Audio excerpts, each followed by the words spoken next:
দুটি সংখ্যার অনুপাত 5:6 এবং গসাগু 4 হলে সংখ্যা দুটির লসাগু কত? এটা দুটো নিয়মে করা যায়।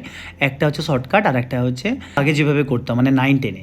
মনে করো একটা সংখ্যা 5x আর একটা সংখ্যা 6x। এবারে এদের গসাগু বলেছে 4। দেখো দু জায়গায় x আছে, তাহলে গসাগু কত হলো x, তাহলে x = 4। তাহলে একটা সংখ্যা কত হয় 5x, তাহলে 5 × 4 সমান কত 20।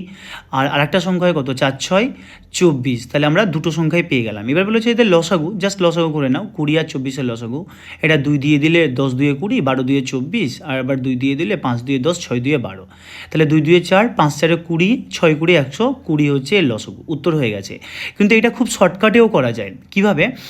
সংখ্যা দুটোর যে অনুপাত দুটো দেওয়া আছে মানে 5:6 আর যে গসাগু, এই তিনটিকেই তুমি গুণ করবে। মানে 5 × 6 সাথে গসাগু কত 4, এই 4টাকেও তুমি একসঙ্গে গুণ করবে। এই ক্ষেত্রে উত্তর তোমার 120 হবে। ভালো লাগলে অবশ্যই একটা লাইক এবং সাবস্ক্রাইব বাটনে একটা ক্লিক করে